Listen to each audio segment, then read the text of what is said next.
So very good morning to all of you, online as well as offline students. I hope all of you are well. Offline so sitting well in front of me, online also. I have to ask especially for online students. Okay. So we are about to complete the chapter that is understanding secularism. All of you must know the meaning of the word secularism, please. The chapter name is Understanding Secularism. So secularism is nothing, it's just an idea of not promoting any one religion in the country and giving importance to all the religions equally. Here, online students also, you all should know what is the meaning of secularism. So till now what we have read, I have told you what is secularism. Okay, general understanding of secularism. Then I told you that why is it important to separate the religion from the state. Okay, state should not promote any one religion and it should be equal to all the religions. And if it will support, if it will give official recognition to one religion, then what will happen? Riots will be there, violence will be there, the peace of the state will be disturbed. Okay, and then we talked about Indian secularism. So three objectives are there of Indian secularism. Who can tell me the three objectives of Indian secularism? Yes, Nishka. First one, government cannot promote any one religion. Okay. But these are the strategies to achieve the objectives. Objectives are the 3 points which are written in the book. See the 3 points which are written. Page number.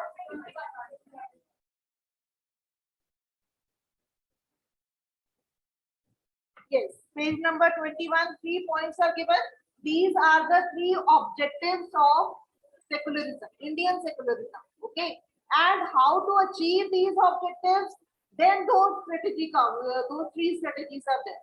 Okay, so what are the objectives? That one religious community cannot dominate other community. Okay, and within community also, within one religious community, one person cannot dominate the other person. And third is that state does not enforce any particular religion nor take away the religious freedom of individuals. Now, to achieve these 3 objectives, we have 3 strategies. First is government not promoting any one religion.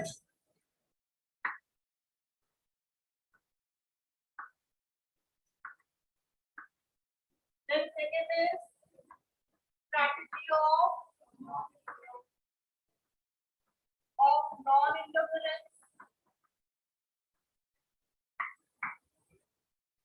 And third is the strategy of intervention. Means in some matters the government does not interfere, but in some matters government interferes. Strategy of intervention.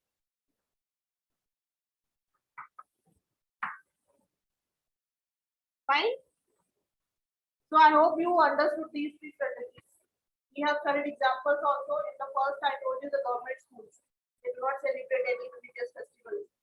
Second one, when the Sikh people wearing turban, so they are not fined for not wearing the helmet. Third one, strategy of intervention. For example, untouchability. So constitution has banned the untouchability, though it is a religious practice. So somewhere the government has to interfere into the religious practices so that the peace of the country should not be disturbed. Clear? So these are the three strategies how to achieve the objectives. So can you tell me up to where we have read? I think last page 24. Yes.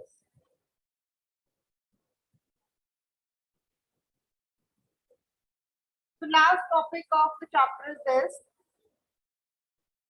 I told you about this example also, US, that the Pledge of Allegiance. Okay, so when every country has their own pledge.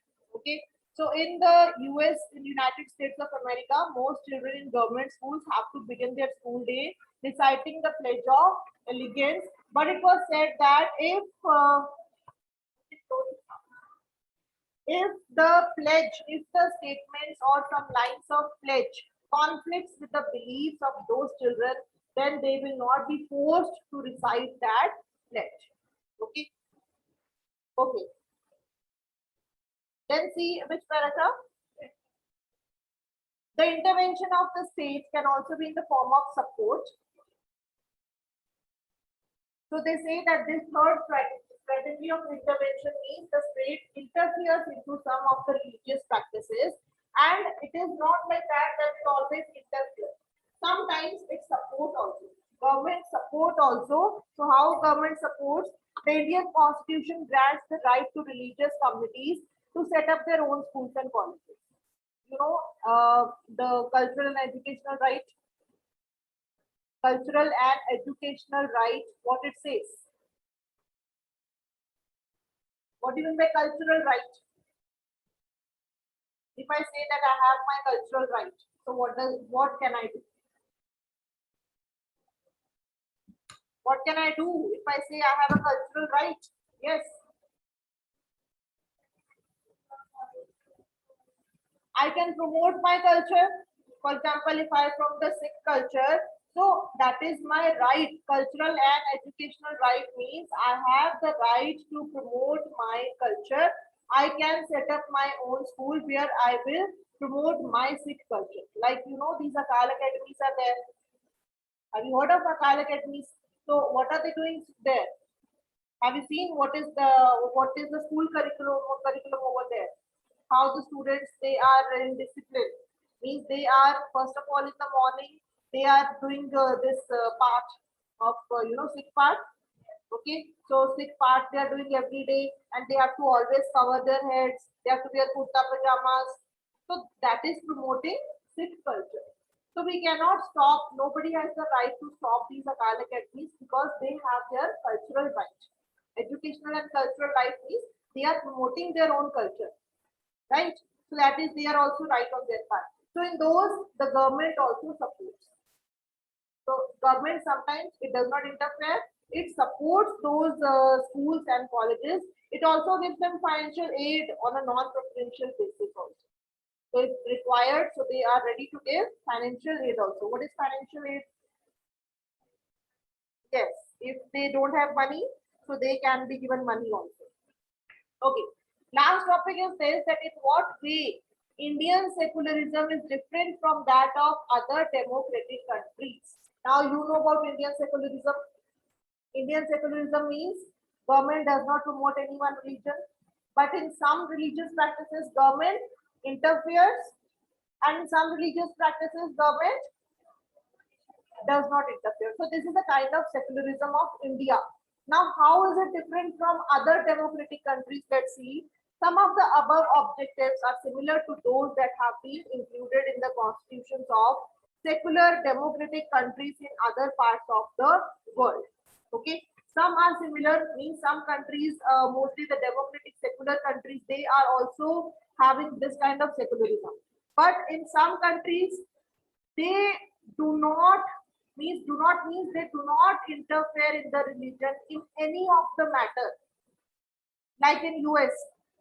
In US, there is complete separation of religion from the state.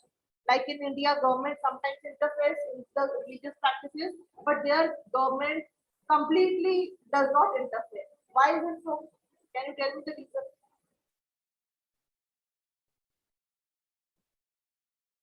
Very simple. Just think how many religions are there in US and how many religions are there in India.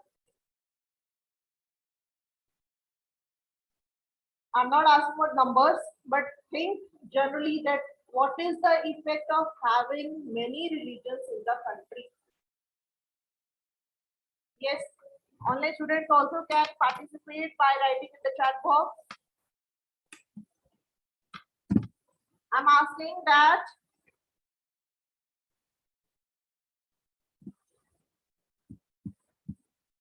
what is the impact of having so many religions in the country?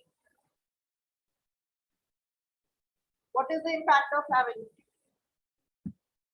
Obviously, when there are more religion in the country, so that means country is diverse. So, and you know that diverse country means so many people of different regions, and you have to bind them into unity. So, to bind them into unity, sometimes government has to interfere into the religious practices.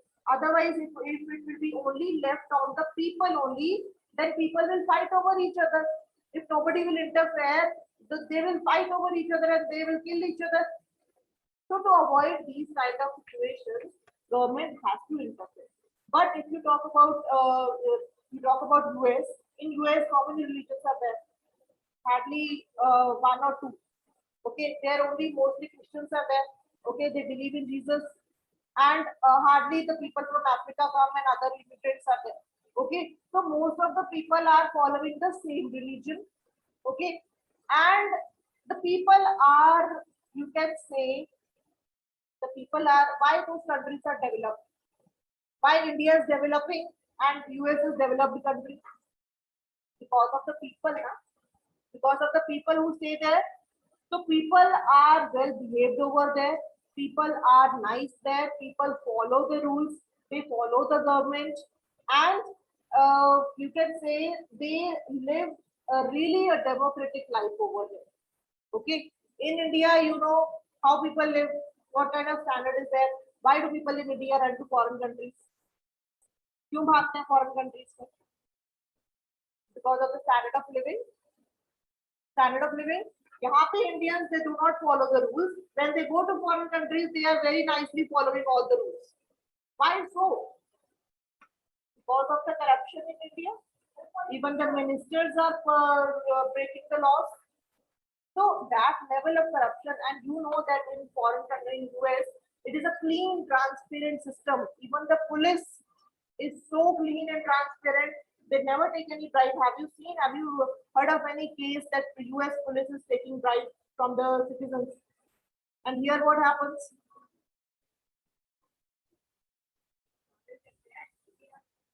You secretly you give from under the desk, or you secretly put into the pocket, and then you are gone. Okay, yes.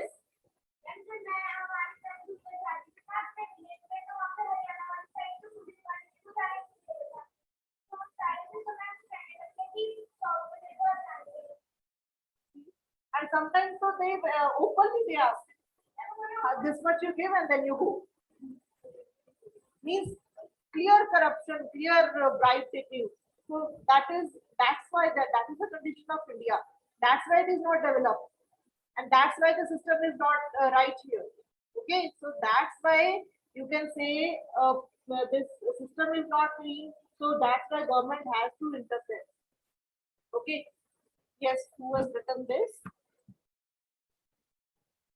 Mahek also has written, people in India are religious and religious beliefs may give rise to evil social practices. Yes. More religion. So, you know, when people are there of more religion, so they always say that my religion is the best. Okay. So then they fight over each other. People in the US are not that much religious. Yes. And not so much enriched, and the religions are less. Very good. And they don't fight over religions. Yes. So, you know, they respect each other. There, the citizens, they respect each other, and here, the citizens, they fight each other. They are ready to kill each other. Okay.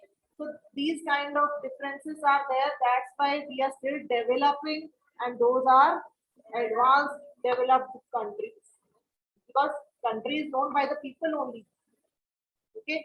So, that's why I always tell you, be nice citizens, be a good citizens, be responsible citizens.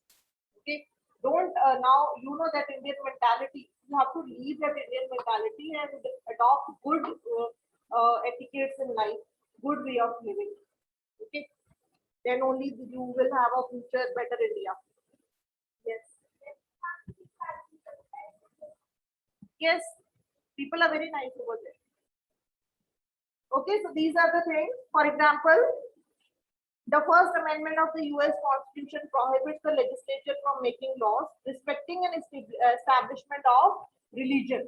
Means if any religion is to be established, so respecting those organization or establishment is not a part of American culture.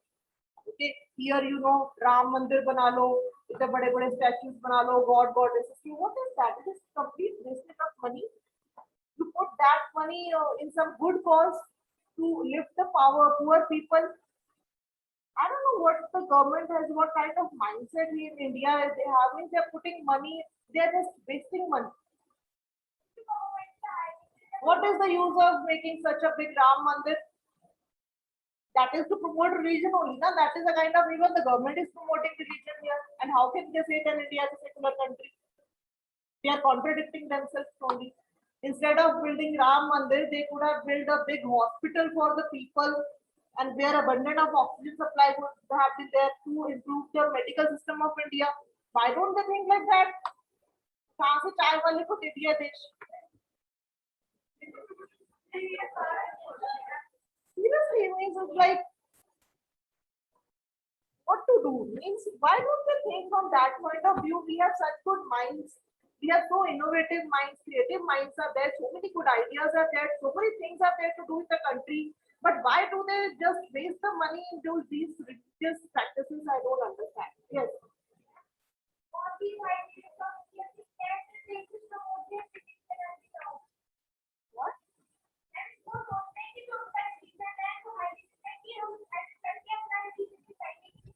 What?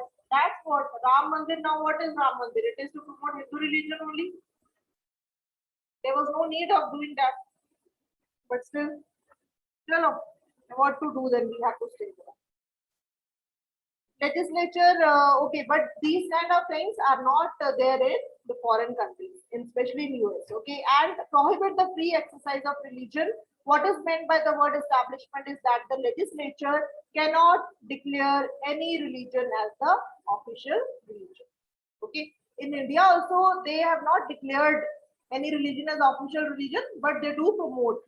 Okay, so nor can they give preference to one religion. In the USA, the separation between state and religion means neither the state nor religion can interfere in the affairs of one another.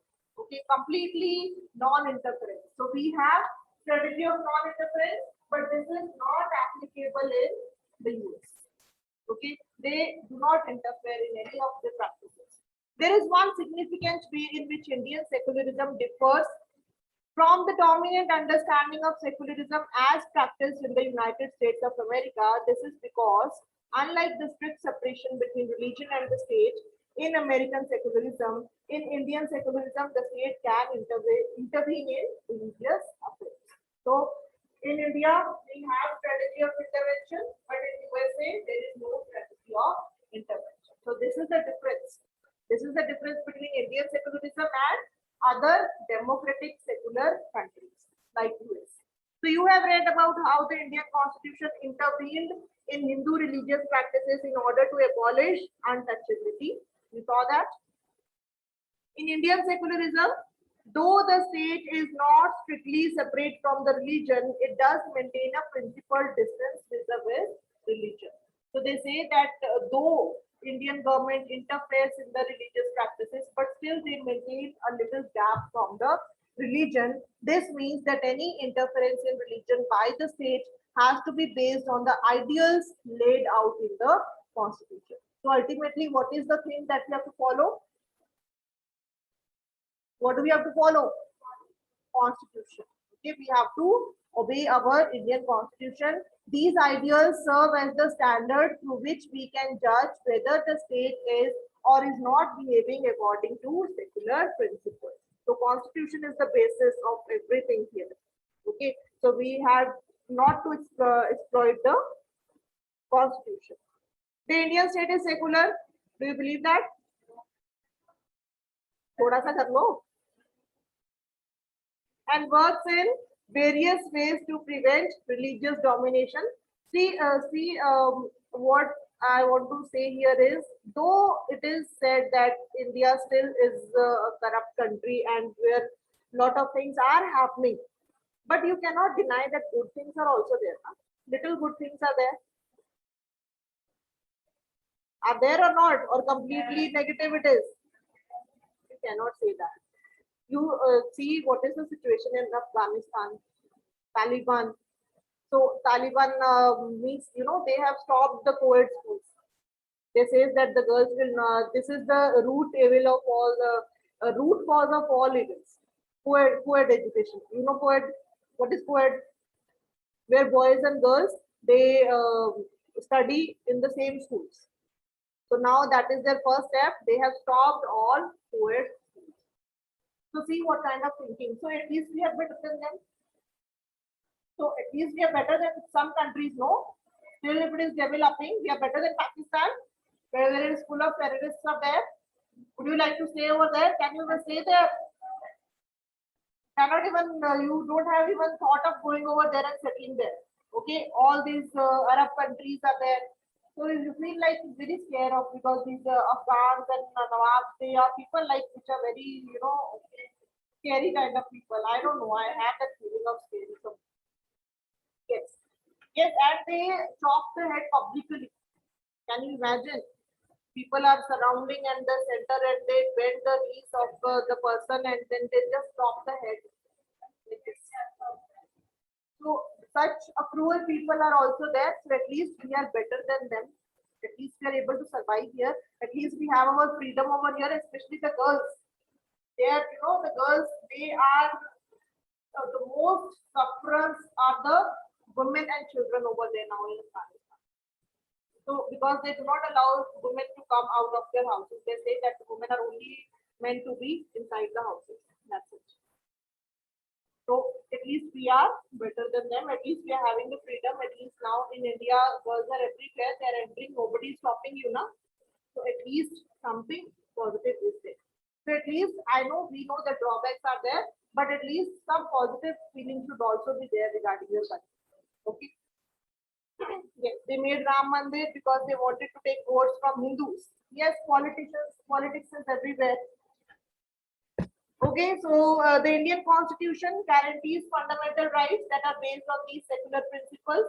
However, this is not to say that there is no violation of these rights in Indian society. Same thing they are also saying. Book also says the same thing, that though we have fundamental rights, but still we cannot say that there is no violation of these rights in Indian society. So there is violation of these rights. Indeed, it is precisely because such violations happen frequently that we need a constitutional mechanism to prevent them from happening. So these violations are happening frequently.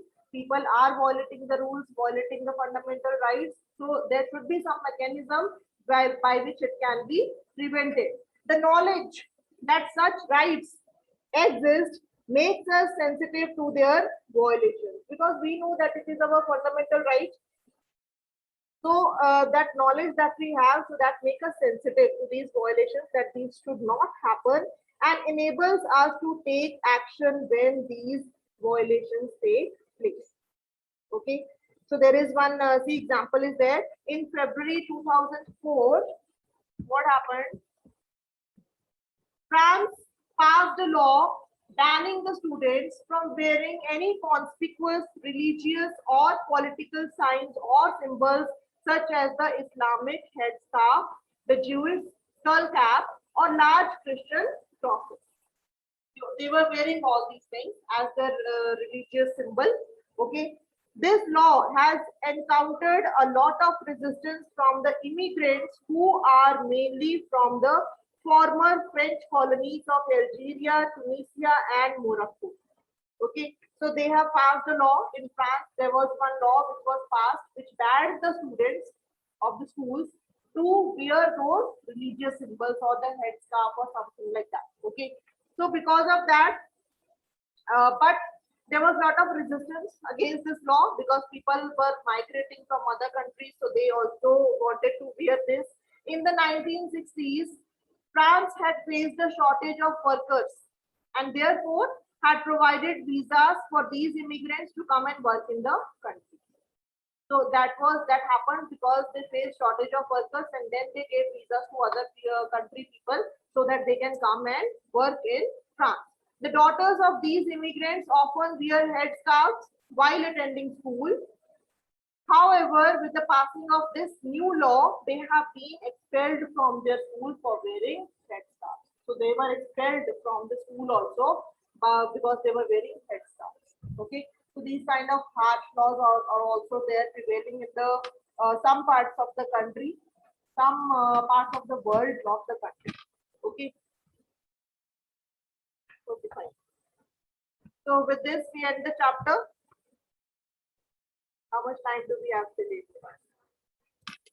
Okay. So again, I'm repeating that these chapters. How many total chapters are there in PT2? 8. Complete total 8 chapters were there according to the syllabus that we had shared. Okay. Yesterday, somebody messaged me and asked about the syllabus.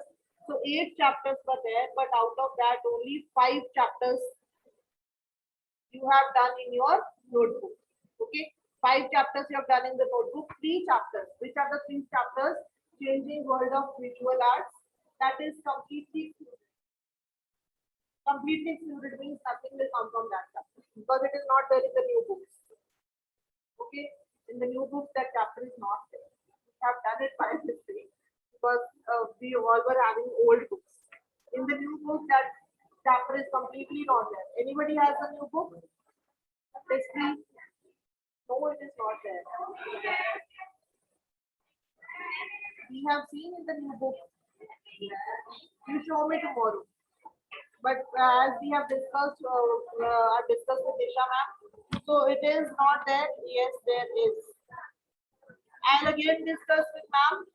So we'll see because we have also checked it is not there.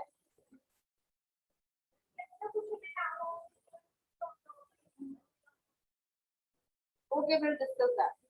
We'll let you know. Okay, so that chapter you for the time being you leave it.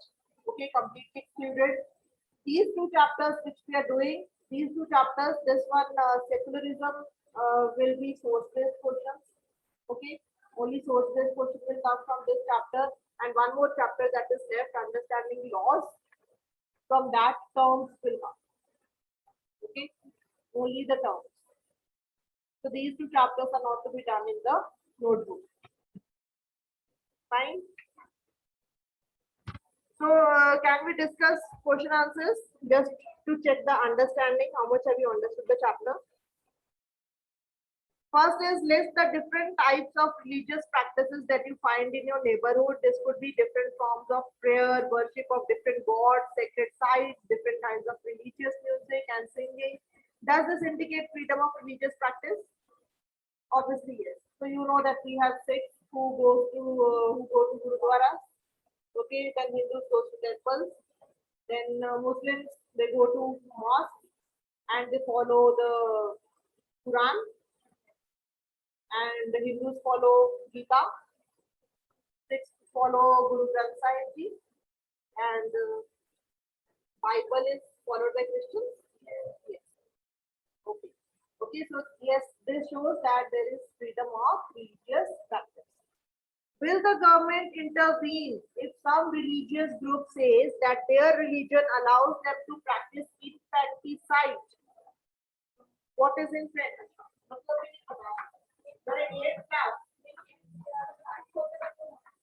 Yes, very good. You said that? Ankit, very good. छोटे बच्चे को मारते. Killing the fetus either inside the womb only when the mother comes to know that it is a girl child. So doing abortion in the womb only, or when the girl is born, that time also there are still some areas are there where they just throw the girl child or they dip the girl child into the water tank or they just kill her. Okay, that is called female infanticide.